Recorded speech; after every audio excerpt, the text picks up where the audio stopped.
JBM was a very stable, profitable auto components company, and yet Nishant chose to go into electric buses before most people believed it would work. What got us here will not take us there in the future. So we have to act differently to get different results. But I think the human element can never go away, whether in technology or in manufacturing. I think like Make in India, similarly Create in India, Design in India kind of initiative, in addition to all the good work which has been done, is brought in, then that will accelerate growth a lot faster. How did you see the broader ESG narrative during the days that you were doing what you were doing? Sustainability is not something which is good to have, it is need to have. It's not on the sidelines, it's mainstream.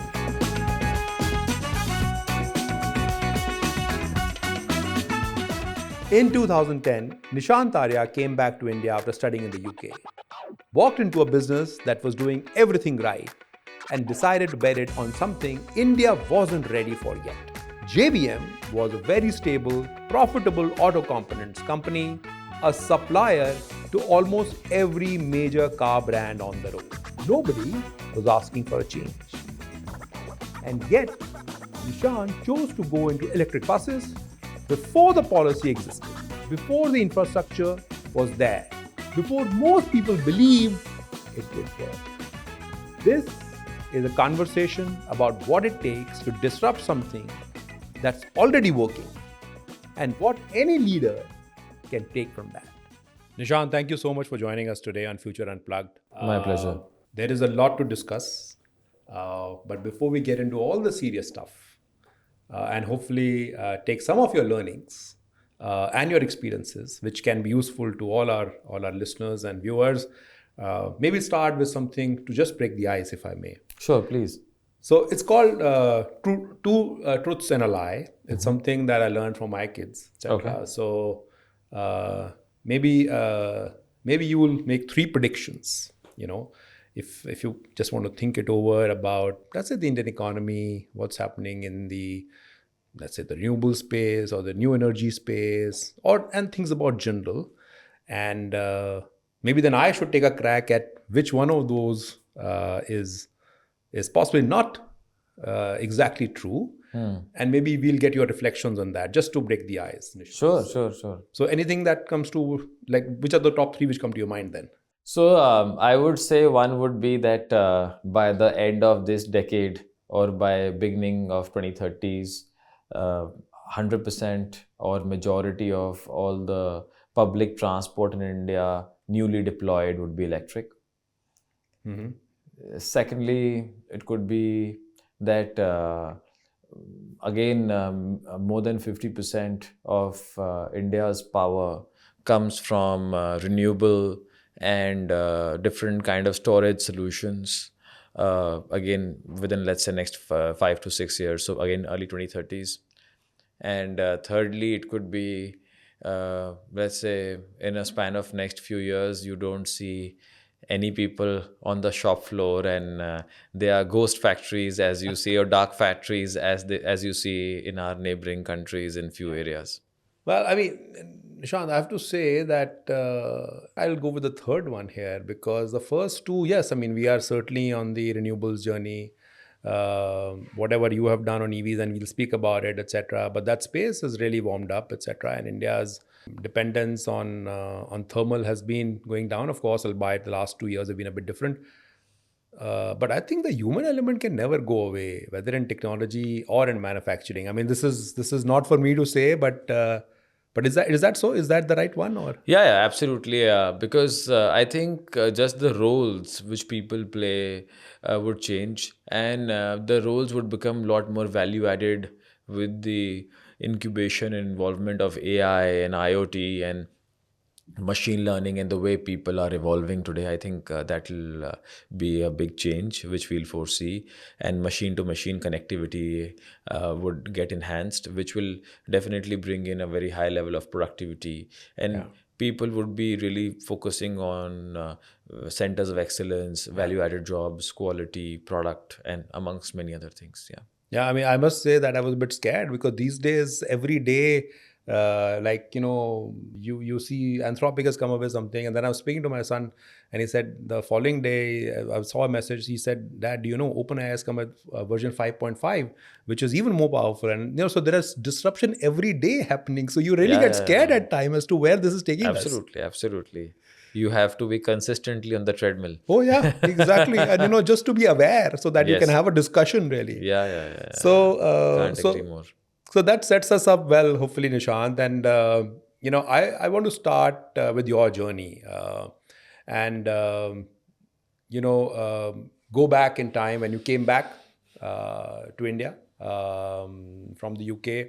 And it's something that we can it's a preliminary important thing as to why do you change something which is working very, very well, but you did exactly that. Your business was doing really well, but at that point in time itself, you thought about doing something which had, at that point in time, not been tested or not been tried. What was your motivation to change something which was working well?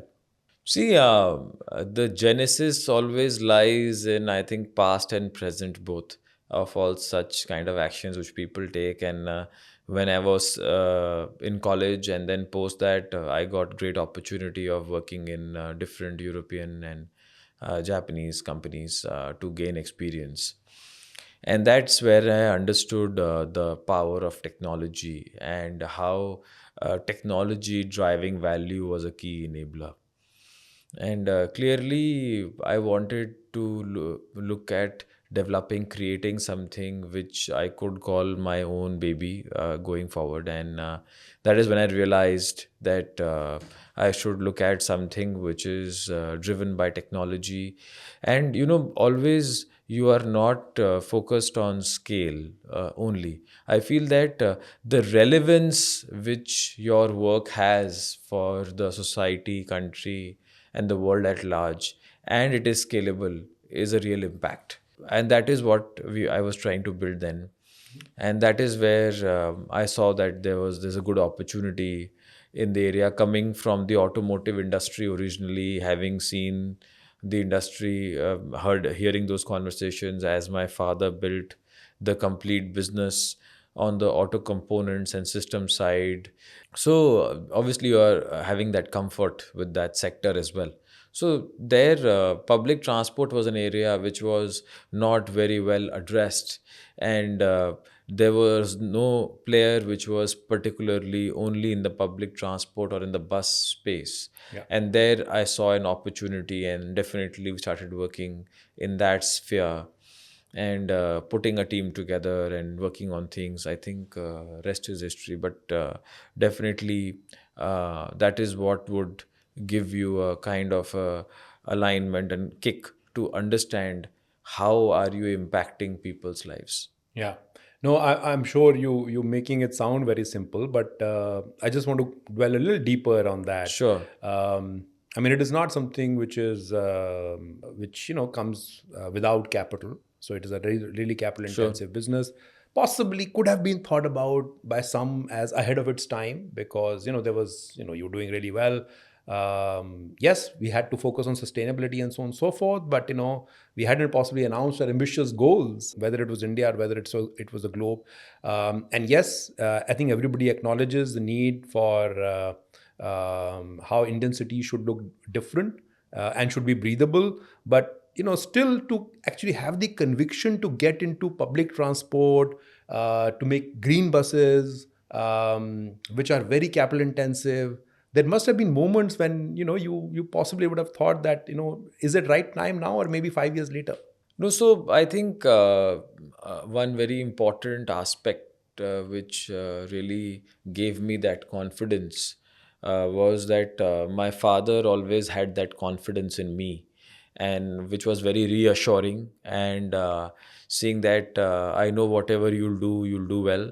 And whatever you're doing, you'll do with full commitment and passion. And I think those words of confidence built in a very high level of motivation, and it really inspired me as an individual, because I had always seen him do what he did at his best and consistently. So, and having learned a few key such focus areas of technology, of product building, of clearly seeing redefining the dynamics in any sector Yeah. from different companies where I gained experience, I think were very valuable in shaping me up and giving me a mindset of being persistent and consistent in my focus. So I think those were certain key foundational learnings for me, which Yeah. really made me what I am today.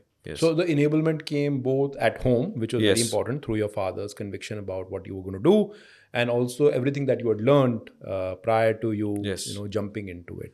But one other aspect which is very critical, and it's I mean I do remember back in 2010 it was a time when just emerging out of the global financial crisis, there was a certain amount of uncertainty. There were a couple of years in India actually which were there seemed to be policy log jams, etc. Yeah. 2012, 13 in particular, and which is when you were actually incubating all this, experimenting all this, etc. Right. In this journey, which today is very, very successful, um, were there some self doubts at some point in time?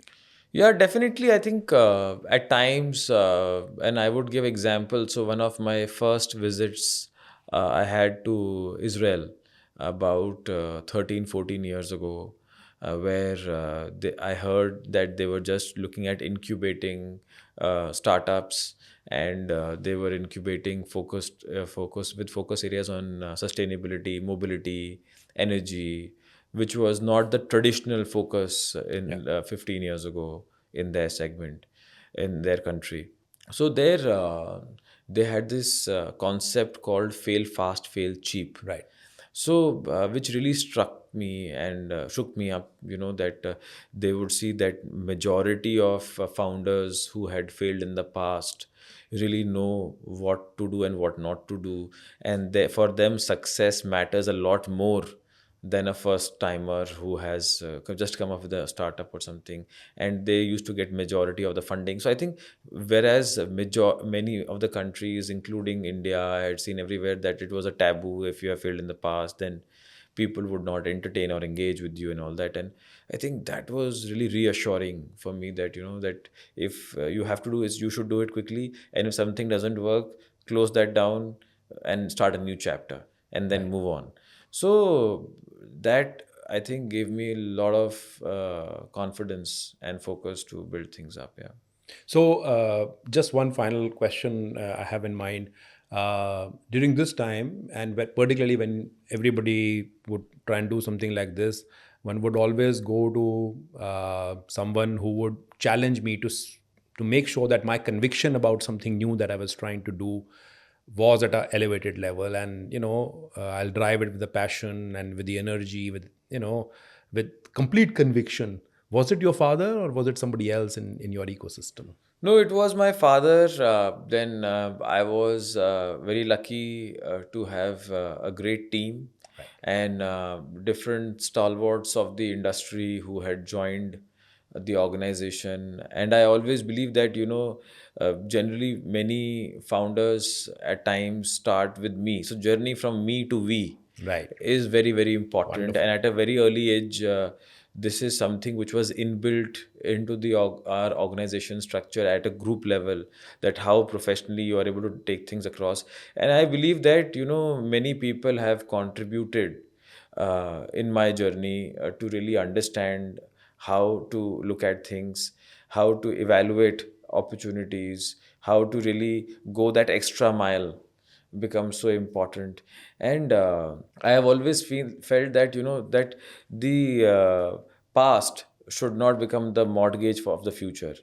So I think at times when people do not really go beyond the existing levels, then they are not able to really foresee things in a manner, because you would never see that the industry or any segment is ready on a platter for you to launch. Then it's too late. Right. Right. So, and if it's visible to everyone, then it's visible, that opportunity is there for everyone. So, you have to really catch it young at the right time, and to be able to harness it is very important. And I think we still operate like a startup today in the organization, where we are very nimble, agile, versatile as an organization to be able to adapt to new things. And I think that is what keeps us going at all times. And really thank all our stakeholders. And there have been many people who have really given such great global perspectives, talking about the basic fundamentals, the industry ground realities, how evolution will happen. Right. So I think for me, learning has been the only constant uh, amongst many other things over the last few decades. So, so that was the initiation as far as the whole EV ecosystem that you envisaged was concerned. And today you have it all. I mean, you have the vehicles, you have the battery charging, the infrastructure, everything is there. It's been all been put together. And of course, India has done quite well because, again, it's not just the focus on vehicles, but the entire ecosystem India has attempted to develop and deliver. But when you look at the progress that you have made today, and what you have achieved over the last 14 years, and of course there is a way to go, and we'll all be watching out for that. Did you think that back when you started the journey that you would be where you are in 2026, or do you think that you thought you could be further ahead, or maybe you've done quicker than what you thought you could get to 2026? No, I think I used to take it probably 5 years horizon at a time, so that you don't lose focus, but yet you are looking at the future and not planning for the short term. And then we started taking a 10-year horizon a few years back. And that has really helped me and my whole leadership team to really look at things differently. And we saw that definitely market will grow. We wanted to ensure that we are keeping the leadership position intact. Yeah. And for that, one thing which was constant was evolution. That how are we able to evolve faster than the market? How are we able to demonstrate leadership through technology, through products, through customer experiences, through the whole total cost of ownership mindset in our business? And I think in most of the areas we have been able to do that, which has really helped us transform as an organization. And clearly, what got us here will not take us there in the Yeah. future. So we have to act differently to get different results, and that's what our organization is all about. So, if you were to think about it, in the journey that you have had so far, the decisions that you made, some of those, I'm sure there were some very pivotal moments that, okay, whether to build, uh, whether to partner, and if to partner, who to partner with. When you made those decisions, and I'm supposing that you also had some international collaborations for technology and others during those times. Sure. How did you go about choosing? Because it was not something that a lot of Indian component manufacturers were planning. I mean, maybe some of the bigger guys were, but how did you go about it? And did the ability of somebody who had deeper pockets unnerve you at any point in time? So I'll answer both the questions one by one. So, I always felt that how do you partner with a company which is not having a transactional mindset? Yeah. And we try to work with companies which had a long-term outlook, which had a strategic approach, and where we could create value for them and they could create value for us. So it was a win-win mindset we were working upon. And we were lucky, with God's grace, to find such partners Right. in different segments of our EV ecosystem, which consistently enabled us. And we had a lot of learnings from our different partners in the past, with whom we consistently saw that how they were not waiting for technology to be redundant, but they were ensuring they incubated changes way before. So that becomes a lot more seamless, and they are able to take things across. When you talk about any unnerving challenges, so I think definitely I always believe, and I'm a firm believer of that, that uh, being the first mover, we had a lot of advantages in the market to learn at our own pace. But at the same time, we had to demonstrate leadership, because at times the customers or other stakeholders would want to see how we as a company were able to differentiate ourselves and what is that we are doing to maintain our position. And many players could come and invest and do definitely multiple things, but we as an organization thrive on complexity. Right. That how does complexity drive us? And in every sector, so I always take example of the Japanese economy. The automotive industry there became what it is because if you look at either of the 5 6 players, whether Toyota, Suzuki, Honda, Mitsubishi, Nissan, Mazda of the world, they had such an intense domestic competition that they raised the bar very high. And then each of them, in their own way, conquered multiple markets across the world, across segments. And they led those markets and they were the technology leaders there. But because the home market was so demanding, that they could really get where they are. And similarly, today, India is the second largest bus market of the world. So we have to realize that what is that we are pegging ourselves against. So, where there is room for everyone, but at the same time, companies which are able to really understand that opportunity early on can start acting upon it much faster. Now you've created the ecosystem, but let me ask you 3 or 4 questions on the ecosystem itself. Um, and let me start, at the broadest level, right? I mean, at the broadest level, we think about ESG goals and something which was very celebrated just until a few years back. But for many years, etc., they were a little bit of a tick in the box. And today, I think they are coming across as something which is value bearing. So let's start with that. Let's start with the broader level, and then we'll go down to some others. How did you see the broader ESG narrative during the days that you were doing what you were doing? So, as I spoke initially, that for me, relevance initially was more important than scale. I said Yeah. that would eventually definitely come Yeah. if you are relevant and if you are an integral part of the whole larger story. So, what I try to look at is that fundamentally, India as a country today imports close to 85 90% of its energy requirements Right. from different parts of the world in different form factors, whether we talk about crude or we talk about different petroleum products or coal or many so on and so forth, multiple things. Yeah. So eventually that is going to limit the kind of opportunities we have to invest. And as we are growing as a nation, the requirements in infrastructure and many other areas would be there and they would enhance. And in the current government establishment, I think last 12 13 years, that has been enhanced multifold. Yeah. And we clearly see that with our renewable program coming in, with the focus on biofuels, we've Yeah. saved billions and billions of dollars. But this needs to get extrapolated and expedited furthermore. So if that has to happen, so then you have to see that sustainability has to become profitable. Sustainability is not something which is good to have, it is need to have. It's not on the sidelines, it's mainstream. Right. And as it becomes mainstream, so that is what brought us focused, where we saw that today around ESG. So earlier we were focused more on the mobility side, then we moved on the energy side, then we moved on the best side, then we looked at the charging infrastructure, along with the technology interventions in power electronics or in battery, lithium battery space. So I think that has been our perspective, so that that relevance is not lost, the focus is not lost. At the same time, you are going very deep, so you are not on the surface in any domain.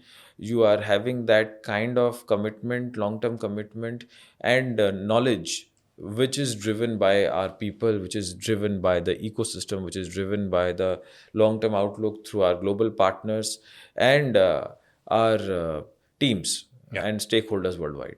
So I think again you mentioned two very critical things for me.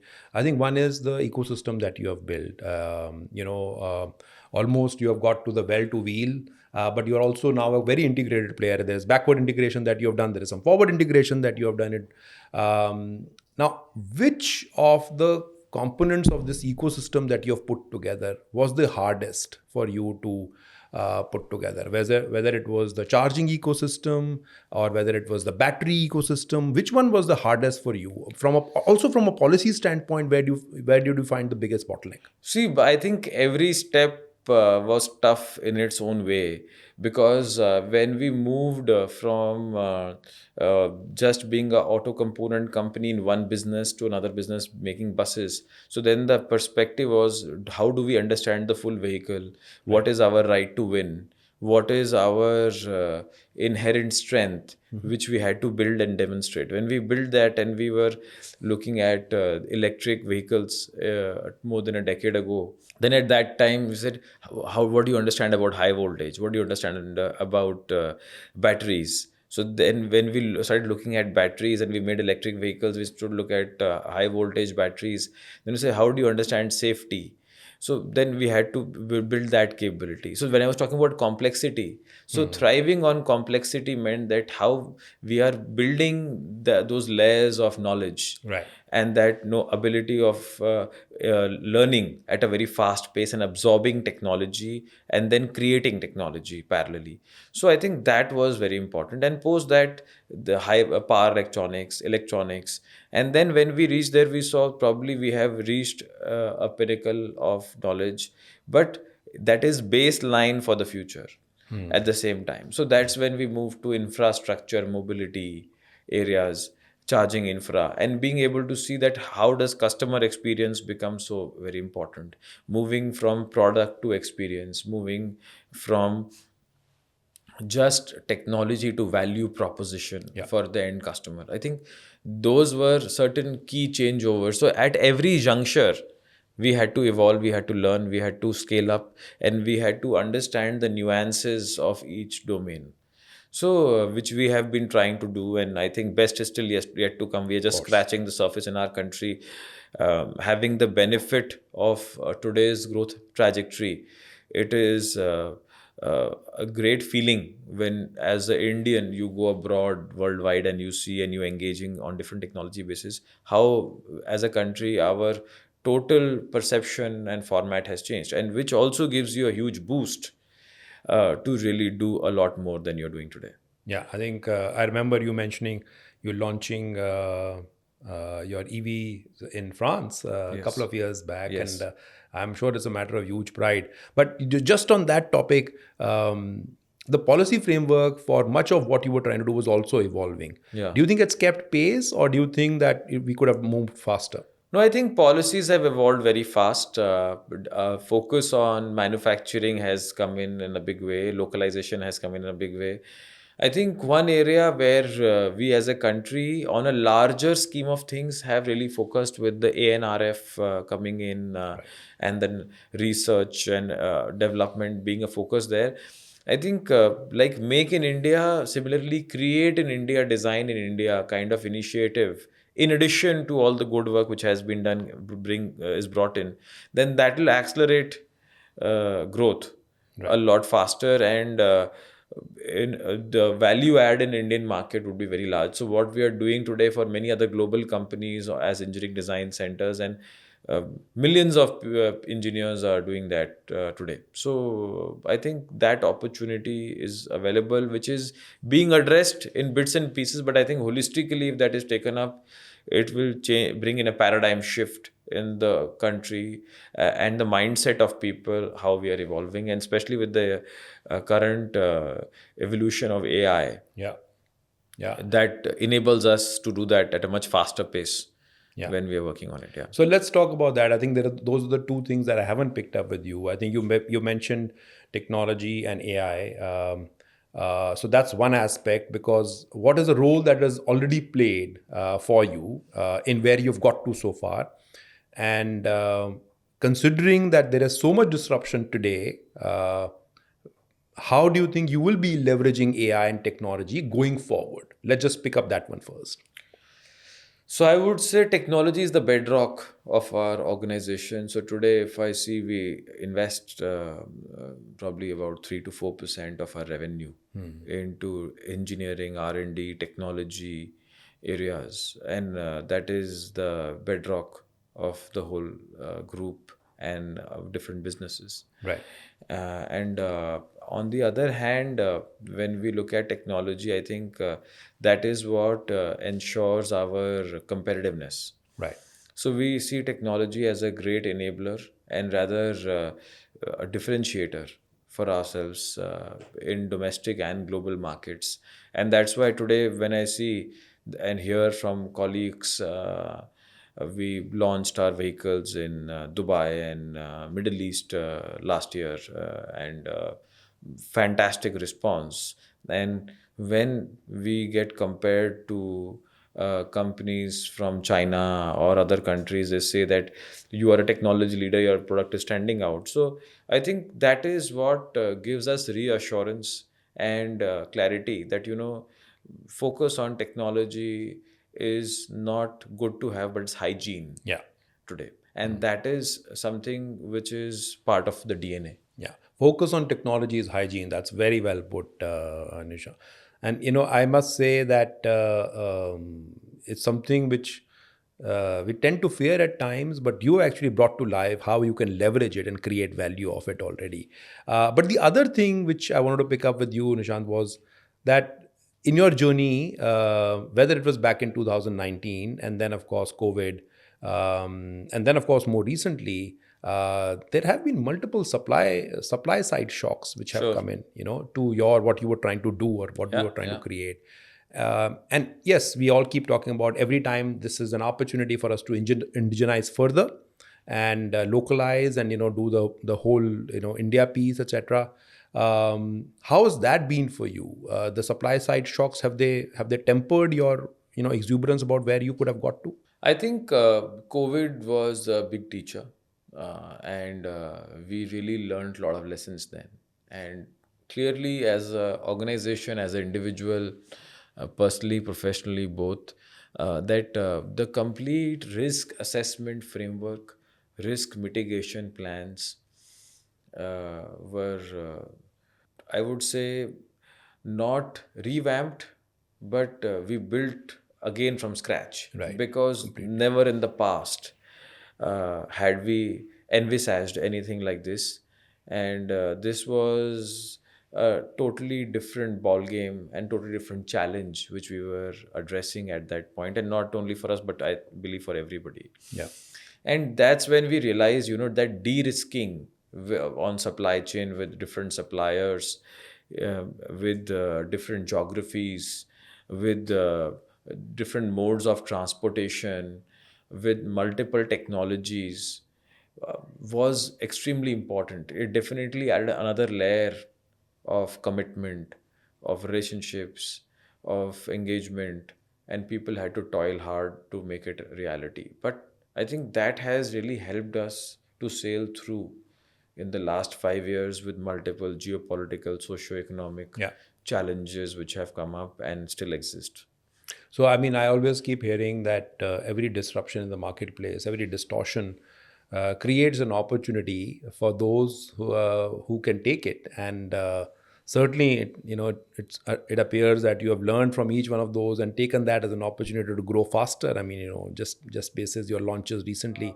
But one other aspect, and again, I'm turning a leaf here, is when you're leading an organization of 35,000 people and you're trying to grow as quickly as you have with creating an ecosystem, creating an backward integration, forward integration, everything that you have done, you as the leader are thinking 20 things. How is it that you have created, and you spoke about your team earlier, the relevance and importance of your team, but you're also the 35,000 people that work with you. How have you kept them at pace with you?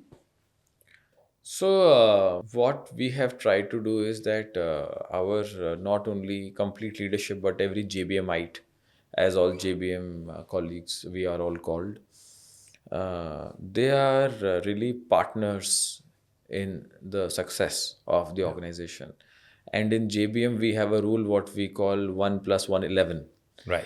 So, how as partners we all are playing roles, each role being equally important, and just that people are playing different roles. So, you will see that at the leadership level or at operating level, in the management, or even when newcomers join the management, they are uh, with the organization for a very long period of time, Right. because I feel that culture of the organization is the first step of strategy.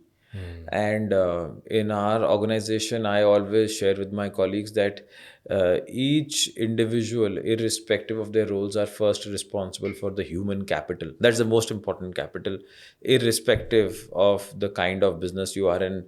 And nobody would understand better than the leaders in your industry, including yourself, how that adds value. So I think understanding and building that human capital Yeah. has been our focus and has been our success today. And definitely, this is something which I would like to enhance and grow substantially as we go forward. Yeah. So I think you mentioned about our industry. I mean, when you look at it,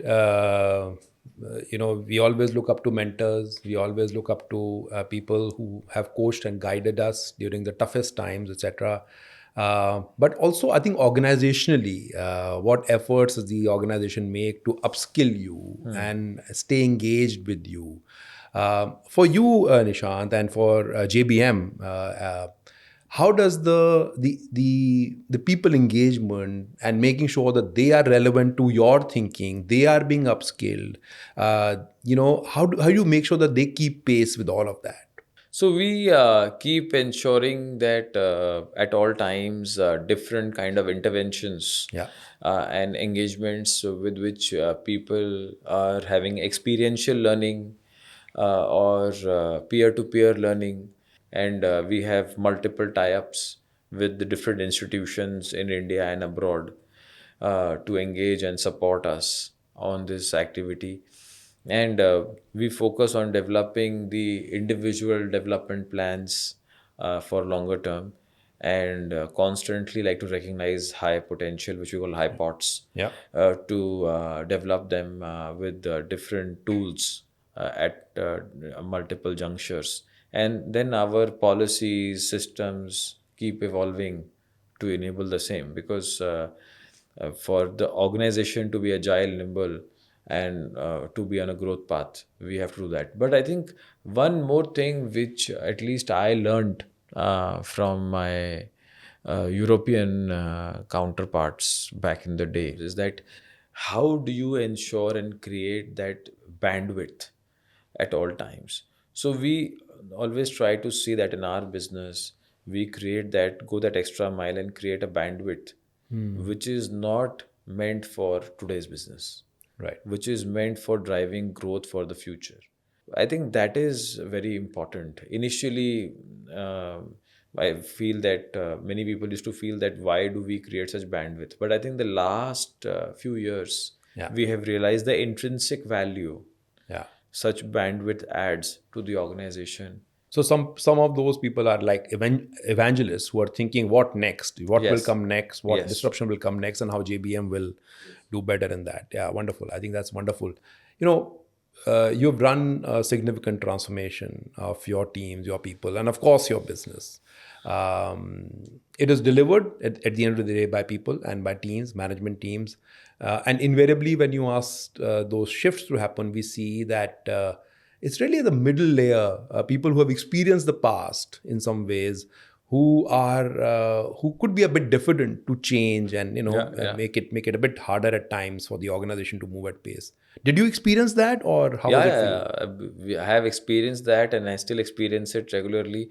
So, what we've tried to inculcate is that across entry, middle leadership, top management levels, how attitude and aptitude and ability to learn are certain key factors which we are evaluating, Yeah. and we are giving feedback, transparent feedback Yeah. to people, and we are ensuring to come out with solutions which are curated for each individual based on their needs to ensure they are playing unique roles in the future. So Nishant, you touched upon a very topical point. You mentioned giving feedback. I'm not sure. I mean, I just feel that at times we don't train people to give feedback. Maybe people need to be trained to give feedback, because Yes. I've seen people don't give honest feedback to people. Yeah. And that actually is not a great thing for their coaches, because they never know. They just think that things are okay. I mean, Yeah. okay, what does okay mean? I don't know. I mean, I don't know what you think about it.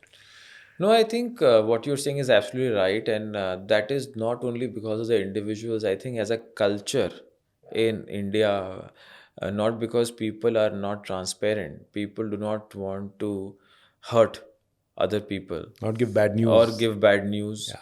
and really want to pace it out and give it in a manner which at times dilutes the essence of the feedback.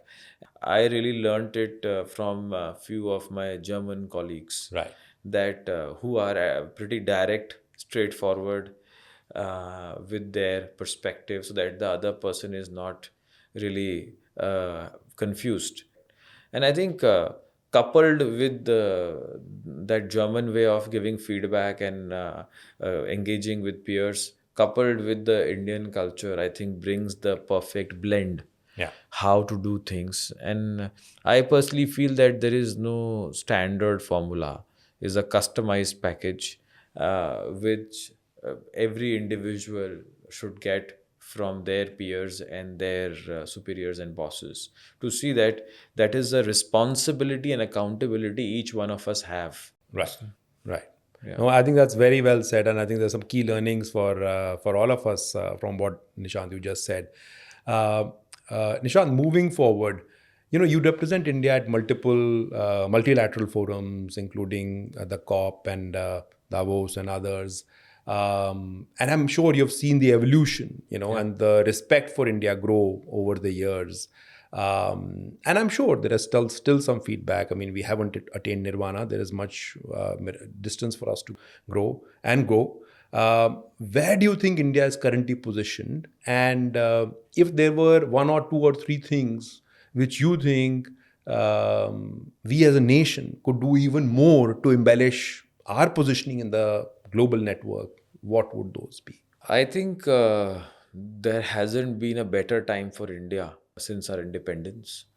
The value which India is getting in the global arena today is multidimensional, and it is redefining the purpose of Indians, Indian companies, Indian corporates in the global market.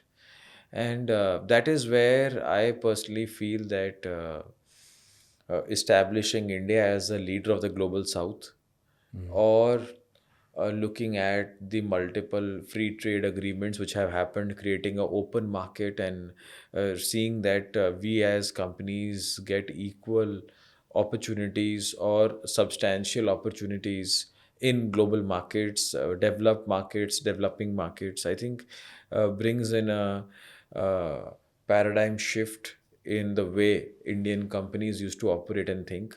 So I think in today's generation, scale and size is embedded in their plan, Yeah. which may not have been the part of every company in the past. And I feel that clearly we have established ourselves as global citizens today. So, Indians at the helm of affairs of some of the most leading international institutions clearly demonstrates the ability which we have, and the world has recognized the same.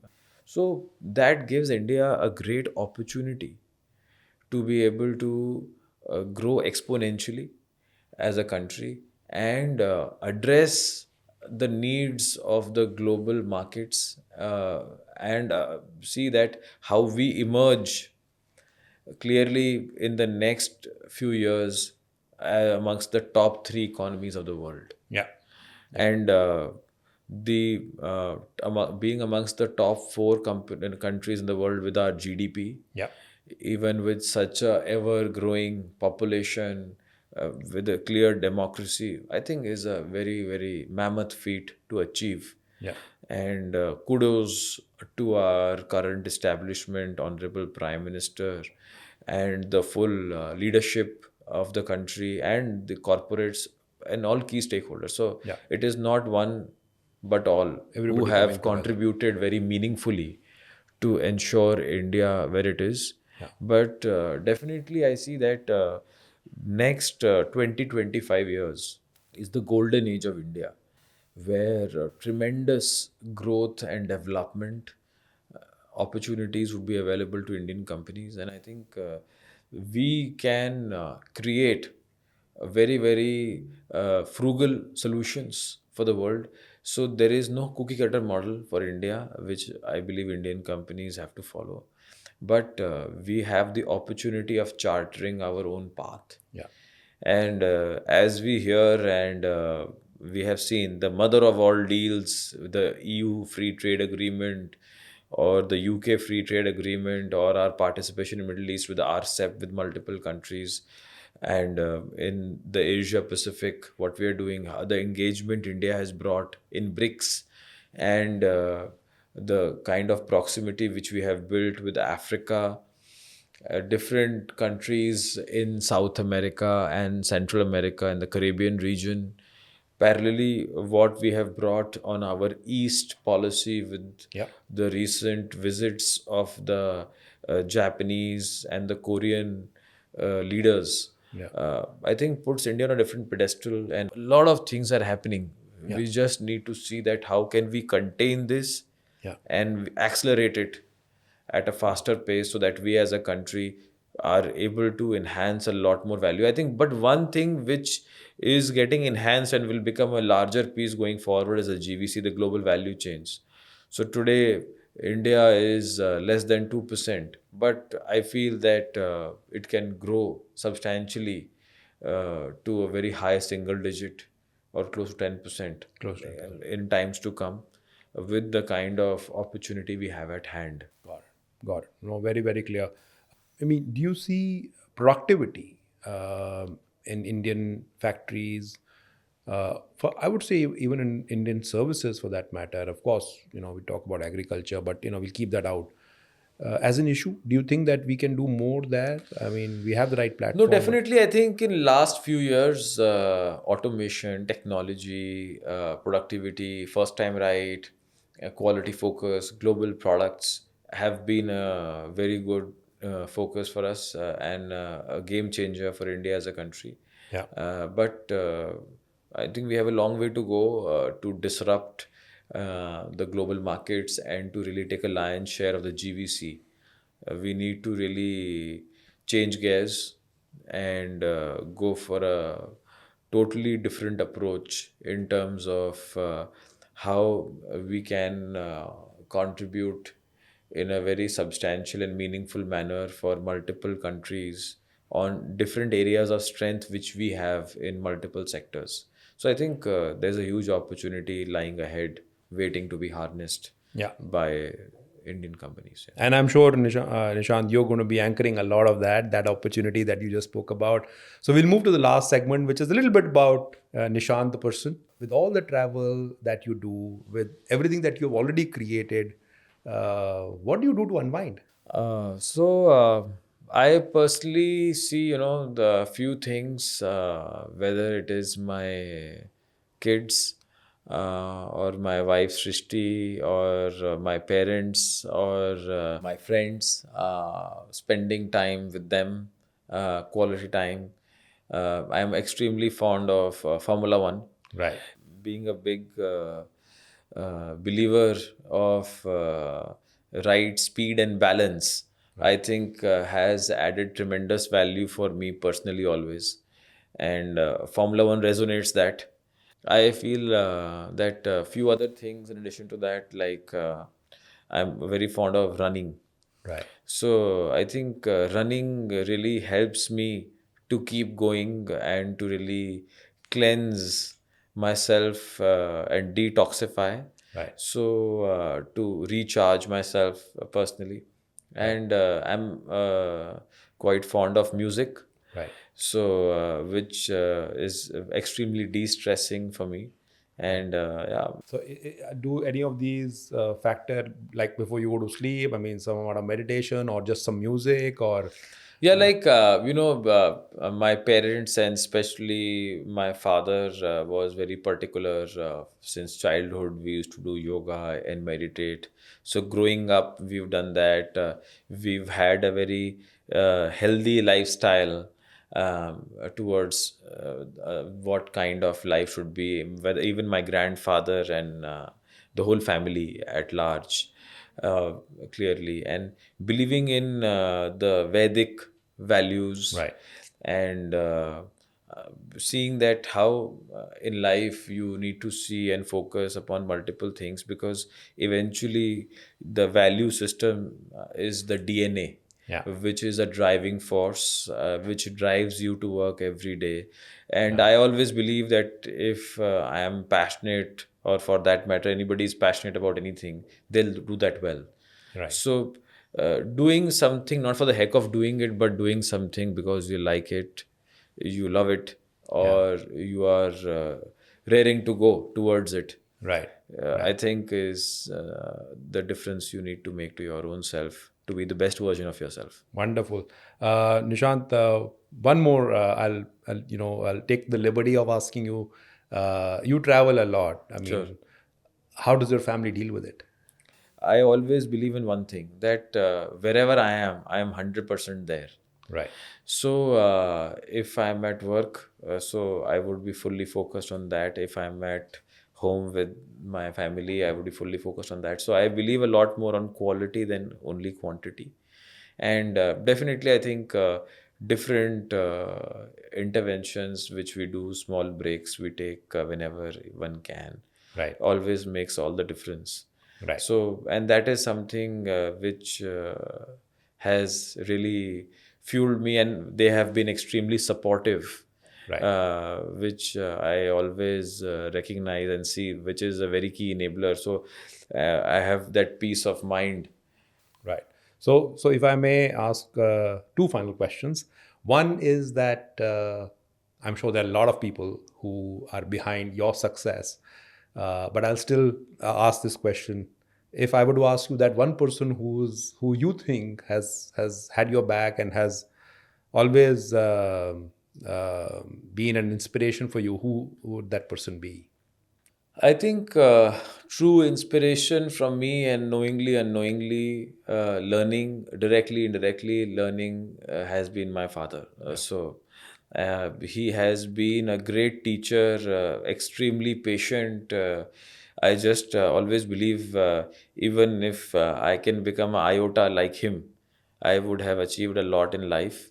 And how his outlook is always very long term, and not only for self, but for the family, society, country, and the world at large.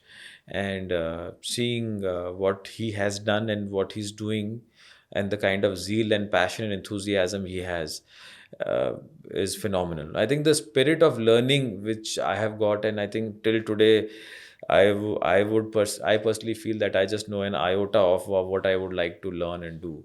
Right. And the world is the oyster Yeah. which we need to conquer to be able to uh, become the best version of ourselves by learning everything rather than comparing with anybody else. So I think these are great teachings and learnings which he has passed on to me, and I imbibe them in my daily life every day.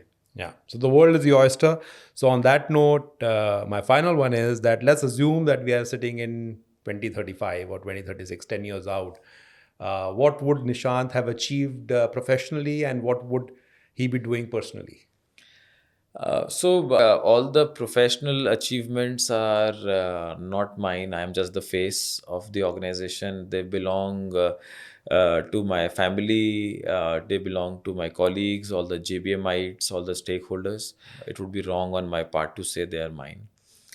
Personally, my success would only be defined to see that how am I able to see that my children grow up to be great individuals who are doing what they love to do, and they are able to excel in whatever they are doing, and one is able to have a balanced life with my wife Srishti, or my parents, and my friends, so that having that mental peace and that balance in life is very important. Personally, I do not believe in work life balance as much, because I feel that when you are at work, you are 100% at work.